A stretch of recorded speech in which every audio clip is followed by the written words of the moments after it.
በስመ አብ ወወልድ ወመንፈስ ቅዱስ አሐዱ አምላክ አሜን።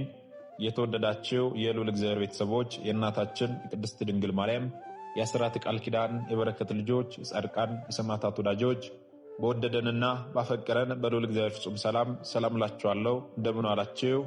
እንደምን ለይሳ ደረሳችሁ? አሜን። እንደ ኃጢአታችንና እንደ በደላችን ብዛት ሳይሆን እንደ ምሕረትና እንደ ቸርነት ተመልክቶ እስከዚህ ሰዓት ያደረሰን የአባቶቻችን አምላክ ልዑል እግዚአብሔር ስሙ የተመሰገነ ይሁንልን። እርሱን ጠርተን እርሷን የማንተዋት ቅድስት እናታችን ድንግል ማርያም ዘላለማዊ ስሟ የተመሰገነ ይሁንልን። ዛሬ የምንማማረው ኅዳር 21 ቀን ጽዮን ማርያም እያልን የእናታችን የእመቤታችን የቅድስት ድንግል ማርያምን ዓመታዊ ክብረ በዓል በታላቅ ድምቀት እናከብራለን። ይህንን ክብረ በዓል ስለምንድን ነው የምናከብረው? በዚህ ዕለት ምን የተደረገበት ዕለት ስለሆነን የሚለውን አጥር አድርገን እንማማራለን። ጽዮን ማለት ምን ማለት ነው ስንል ጽዮን ማለት አምባ መጠጊያ ማለት ነው። እመቤታችን ቅድስት ድንግል ማርያምን ጽዮን ማርያም ብለን እንጠራታለን። ስለምንድን ነው ጽዮን ማርያም ብለን የምንጠራት ስንል ጽዮን ማለት አምባ መጠጊያ ማለት እንደሆነ ሁሉ እመቤታችንም ለነፍስና ለሥጋ ለኃጥአንና ለጻድቃን አምባ መጠጊያ ናትና ጽዮን ማርያም ብለን እንጠራታለን። ቅዱስ ዳዊት ሲናገር እንዲህ ይላል፣ እግዚአብሔር ጽዮንን መርጧታልና ማደሪያው ትሆነው ዘንድ ወዷታልና ይህቺ ለዘላለም ማረፊያ ናት፣ መርጫታለሁና በዚችም አድራለሁ ያለው እመቤታችን ድንግል ማርያምን ነው። ኅዳር 21 ቀን የእመቤታችን የቅድስት ድንግል ማርያምን ዓመታዊ ክብረ በዓል በስድስት ዋና ዋና ምክንያቶች እናከብራለን። እነዚህ ስድስት ዋና ዋና ምክንያቶች ምንድናቸው ስንል ታቦተ ጽዮን በምርኮ በሄደችበት ሀገር በሀገረ ፍልስጤም ዳጎን የተባለ የአሕዛብን ጣዖት አድቅቃ በድል የተመለሰችበትን ዕለት በማሰብ ይህንን ታላቅ ክብረ በዓል እናከብራለን።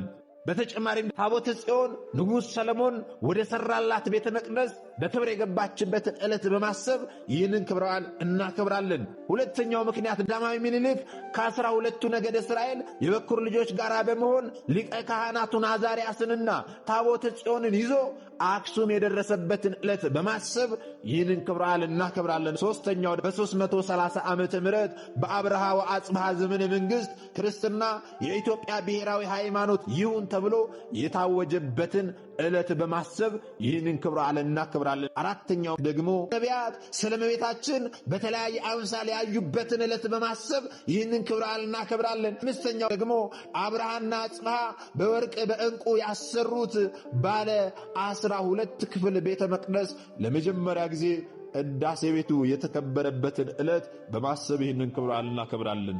ስድስተኛው በ9ኛው መቶ ክፍለ ዘመን ዮዲት ጉዲት አብያተ ክርስቲያናትን ስታቃጥል ታቦተ ጽዮንን ይዘው ወደ ዝዋይ ሐይቅ ከተሰደዱ በኋላ ዘመነ ሰላም ሲጀምር አክሱም በነበሩ ካህናት አስተዋሽነት ከዝዋይ ወደ አክሱም የገቡበትን ዕለት በማሰብ ይህንን ታላቅ ክብረ በዓል እናከብራለን። ቤተ ክርስቲያናችን በዚህ ዕለት በስፋት የምታስተምረው የእግዚአብሔር ቃል ኪዳኑ ታቦተ ጽዮን ዳጎን የተባለውን ጣዖት አድቅቃ ደምስሳ ድል ያደረገች እንደሆነ በስፋት ታስተምራለች። አንደኛ ሳሙኤል ምዕራፍ 4 ጀምሮ ያለውን አንስተን እንመለከታለን። በዚያ ዘመን ታቦቱ ለእግዚአብሔር ቤተ መቅደስ ቅርብ በሆኑ ሰዎች በአፍኒንና በፊናስ በድፍረት ኃጢአት የተነሳ በፍልስጤማውያን የተማረከበት ጊዜ ነበረ።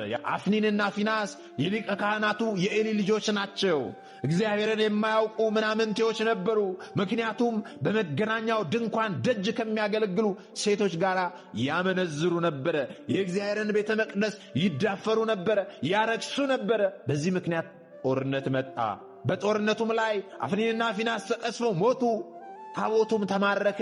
ኤሊም ደግሞ ይህንን መርዶ ሰምቶ ከተቀመጠበት ወንበር ላይ ወድቆ አንገቱ ተቆልሞ ሞተ። አፍኒንና ፊናስ በኃጢአት ሕይወቱ ሲመላለስ እየተመለከተ አባታቸው ካህኑ ኤሊ ዝም በማለቱ ምክንያት በነቢዩ መልእክት ደረሰው። ጆሮን ጭው የሚያደርግ ነገር ትሰማለህ ተባለ። ጆሮን ጭው የሚያደርግ ነገርም ሰምቷል። አፍኒንና ፊናስ በድፍረት ኃጢአት በመውደቃቸው ምክንያት እግዚአብሔር ለፈተና ጦርነትን አመጣባቸው። እስራኤላውያን ከፍልስጤማውያን ጋር ሊዋጉ መጡ። እስራኤላውያን በአቤኔዘር አጠገብ ሰፈሩ፣ ፍልስጤማውያን ደግሞ በአፌቅ ሰፈሩ። ጦርነቱ ተካሄደ። ፍልስጤማውያንም በእስራኤላውያን ላይ ዘመቱ። እስራኤላውያን ተመቱ። ጦርነት በተደረገበት ስፍራ ከእስራኤል 4,000 የሚያህሉ ሰዎች ተገደሉ። በዚህ ጊዜ ሕዝቡ ሁሉ ደነገጠ። የሀገሩ ሽማግሌዎች ሁሉ ተሰብስበው ዛሬ እግዚአብሔር በፍልስጤማውያን ፊት ስለምን መታን አሉ። በድለን ነው ብለው ማሰብ ሲገባቸው እነርሱ ግን ያሰቡት በፍልስጤማውያን እየተመታን ያለነው የቃል ኪዳኑን ታቦት ስላልያዝን ነው። ስለዚህ ከመካከላችን እንዲሄዱ ከጠላቶቻችን እጅ እንዲያድነን የእግዚአብሔርን የቃል ኪዳኑን ታቦት ከሴሎ እናምጣሉ። የእግዚአብሔርን የቃል ኪዳኑን ታቦት አመጡ። የእግዚአብሔር የቃል ኪዳኑ ታቦት ሲመጣ እነዚያ የበደሉ የካህኑ ኤሊ ልጆች የሆኑ አፍኒንና ፊናስ አብረው አሉ። ስለ በደላቸው ስለ ኃጢአታቸው ሊያለቅሱ ሲገባቸው የእግዚአብሔርን የቃል ኪዳኑን ታቦት ይዘው መጡ። የቃል ኪዳኑን ታቦት ቢያመጡም እንኳን እጅጉን እግዚአብሔርን አሳዝነዋል፣ በድለዋልና እስራኤላውያንን ከቃል ኪዳኑ ታቦት ጋር እግዚአብሔር አምላክ ለፍልስጤማውያን አሳልፎ ሰጣቸው። ከእስራኤል 30,000 እግረኞች ወደቁት። እግዚአብሔርም ታቦት ተማረከች። ሁለቱም የኤሊ ልጆች አፍኒንና ፊናስ ተገደሉ። በዚያን ቀን አንድ የብንያም ሰው ከሰልፍ እየበረረ ልብሱን ቀዶ በራሱ ላይ ትቢያ ነስንሶ ወደ ሴሎ መጣ። ስለ እግዚአብሔር ቃል ኪዳን ታቦት ለመስማት፣ ስለ ጦርነቱ ለመስማት፣ እንደዚሁም ደግሞ ስለ ልጆቹ ስለ አፍኒንና ስለ ፊናስ ለመስማት በመንገድ ዳር በወንበሩ ላይ ተቀምጦ ካህኑ ኤሊ ይጠባበቅ ነበረ። ነገር ግን አስቀድሞ በነቢዩ ሳሙኤል ጆሮን ጭው የሚያደርግ ነገር እንደሚሰማ ተነግሮት ነበረ።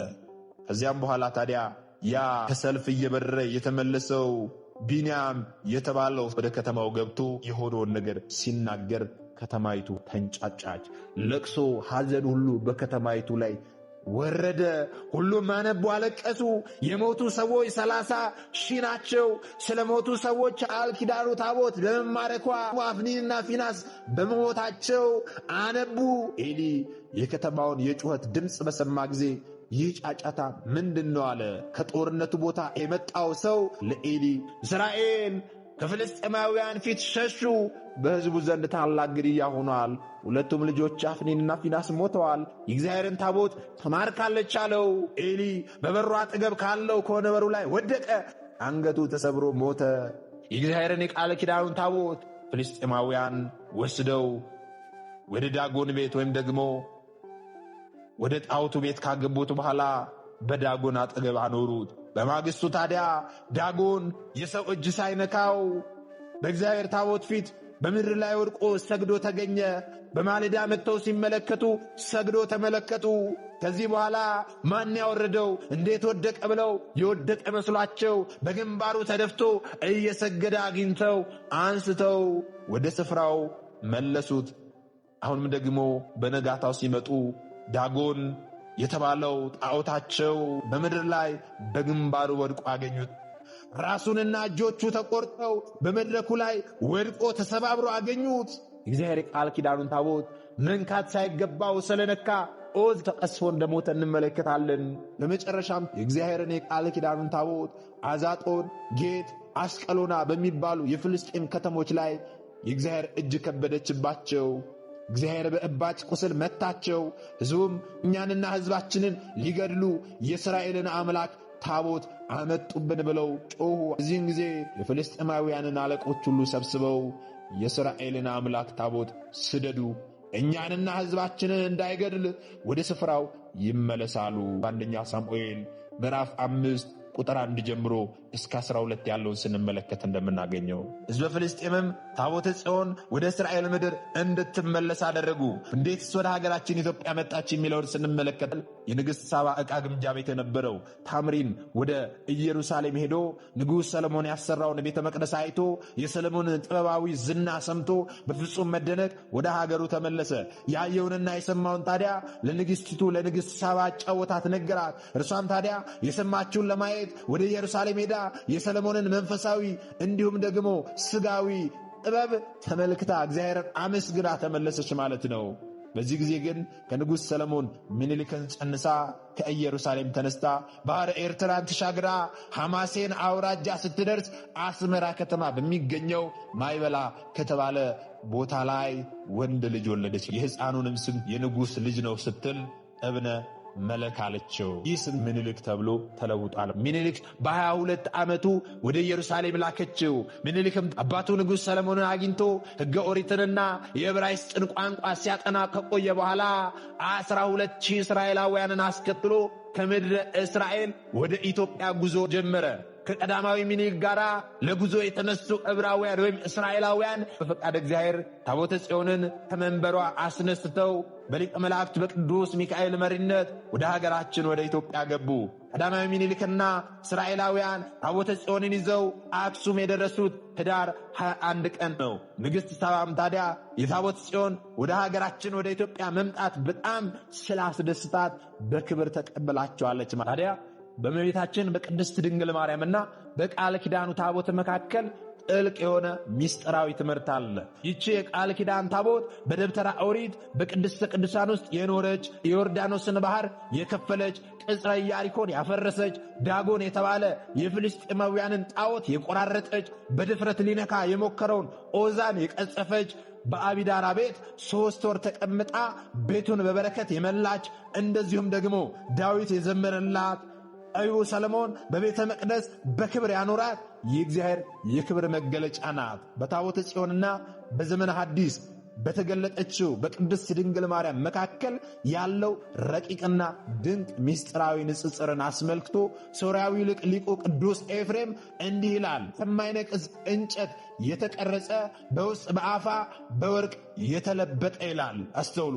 ታቦተ ጽዮን በከበረ ወርቅ እንደተሸለመች ሁሉ እመቤታችን ቅድስት ድንግል ማርያምም በንጽሐ ሥጋ በንጽሐ ነፍስና በንጽሐ ልቦና የተሸለመች ያጌጠች መሆኗን ልናውቅ ያስፈልጋል ማለት ነው። ስለዚህ ታቦተ ጽዮን የቃል እግዚአብሔር ማደሪያ እንደሆነች ሁሉ ቅድስት ድንግል ማርያምም ለአካላዊ ቃል ለእግዚአብሔር ወልድ ማደሪያ ሆናለች። ይህንንም ቅዱስ ኤፍሬም እንዲህ ይላል። ድንግል ሆይ ሰማይና ምድርን ለፈጠረ አምላክ ለእርሱ ማደሪያ ሆንሽ። 9 ወር ከ5 ቀን በማኅፀንሽ ቻልሽው፣ ተሸከምሽው። ሰማይና ምድር የማይወስኑትን ለመወሰን የታመንሽ አንቺ ነሽ ብሎ ተቀኝቶላታል ማለት ነው። ስለዚህ ከብሉይ ኪዳን እንዲሁም ደግሞ ከአዲስ ኪዳን እግዚአብሔር ራሱን የገለጠበትን የቸርነት በዓል እግዚአብሔር በፈቀደልን ቦታ ሆነን ስናክብር ከኛ የሚጠበቀውን በጎ ነገር እያሰብን በተግባርም እየገለጥን ከበዓሉ ረድኤትና በረከት ተሳታፊ እንሆን ዘንድ የእግዚአብሔር ቸርነት የእናቱ የቅድስት ድንግል ማርያም አማላጅነት በሁላችን ላይ ይደርብን፣ አይለየን። ይቆየን።